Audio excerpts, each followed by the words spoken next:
Hello student, I once again welcome you in this virtual platform that is audio video lecture methods. Today we are going to see one another important personality that is Akio Morita. Earlier we saw Malika Srinivasan and GD Naidu. We saw their personality. Now we are going to acquaint with another personality that is Akio Morita. Akio Morita was a Japanese businessman and entrepreneur who co-founded the international conglomerate Sony. Here are some words with which you might have not acquainted. That is the entrepreneurs. Entrepreneurs means such a man who begins a business,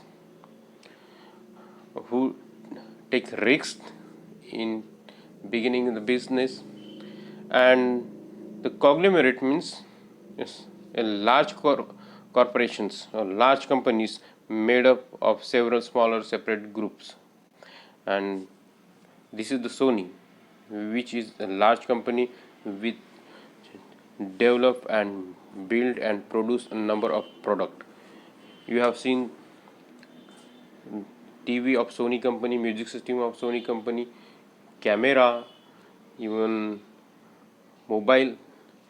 All these devices are produced by this company, and it is one of the reputed company in the world.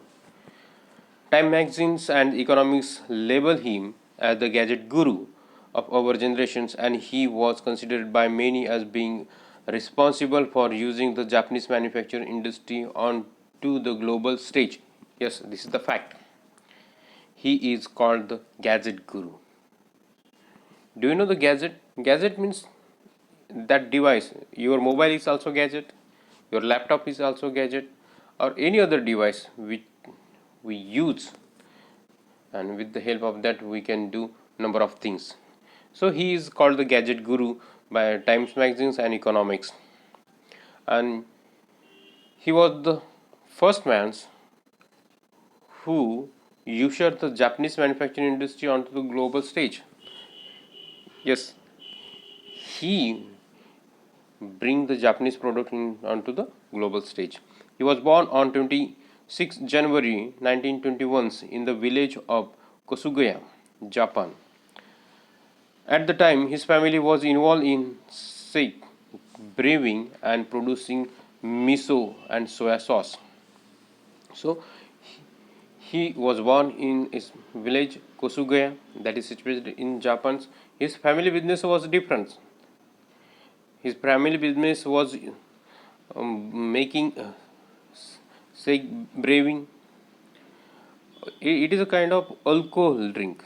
Say means that is a kind of alcohol which is produced in Japan and producing miso and soya sauce.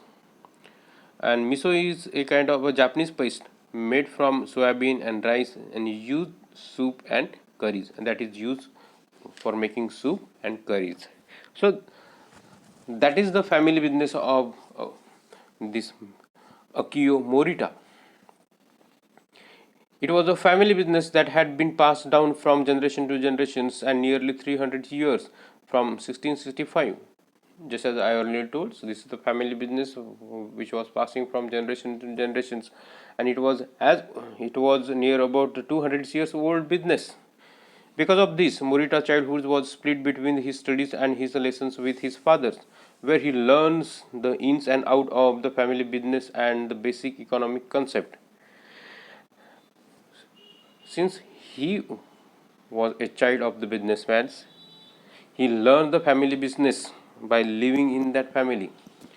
But at the same time, he has to study, he has to continue his studies. So his childhood was split between the two things. First is the family business, and second is the study. At the school, he excelled in mathematics and physics, and after graduation from the high school, he went on to pursue a degree in physics from Osaka Imperial University. When he was a child, he was expert in the mathematics, and later on he completed his studies He pursued his master degrees in physics from Osaka Imperial University. By this time, he had picked up the nuances of the family business so well that he had become an expert at monitoring the steak brewing process, evaluating the quality of the steak, and even managing the worker. So, meantime, just as he learns his family business in his childhood, after completing his PG, he focused on his family business. He become experts and well versed how to maintain the worker, how to check the seg brewing, all in these things he becomes experts. After his undergraduate studies in 1944, Morita enrolls in the Navy and was commissioned as a lieutenant in the Imperial Japanese Navy.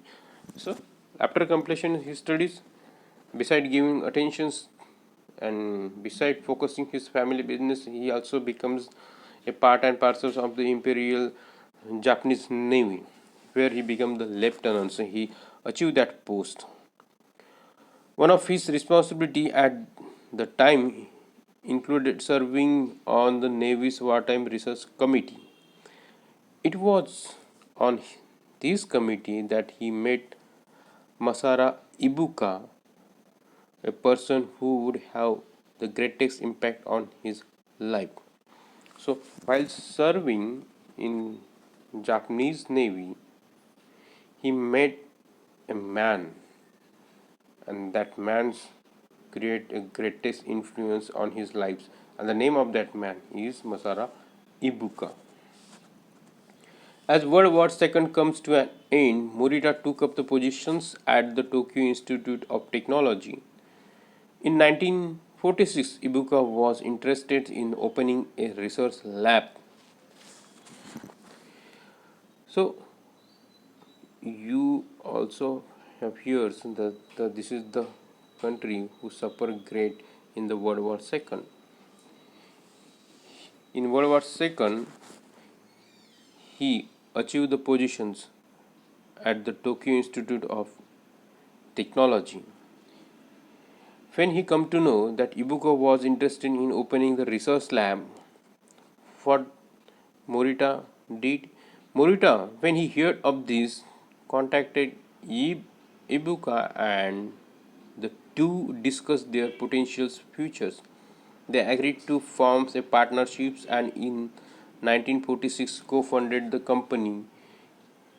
So when he comes to know that Ibuka was going to form a research lab, he immediately contact that man Ibuka and shown his interest that he was also interested in establishment of that lab and request him to have the company and partnerships. So in 1946, what they did, they co-founded the company, and the name of that company Tokyo Shushin's Koyago Kosu Kabushiki Keisa. This is the Japanese name for that company, and in English, it can be spelled as and can be pronounced as in English Tokyo Telecommunication Engineering Corporations. In English, we can say this company name this company as the Tokyo Telecommunications Engineering Corporations. So, with the help of Ibuka, he established that company. This was a surprise for Morita's family, who had till then anticipated Morita taking over the family business, especially since he was the eldest son. So when he established that company with the help of Ibuka, that was a great shock or the surprise to his family member. They thought that Morita would take on his own family company ahead he as he was the eldest son of the house. But this was not happened. He established a different company and in different field. That was the great surprise for his family members. We see further what happens. Now we stop here.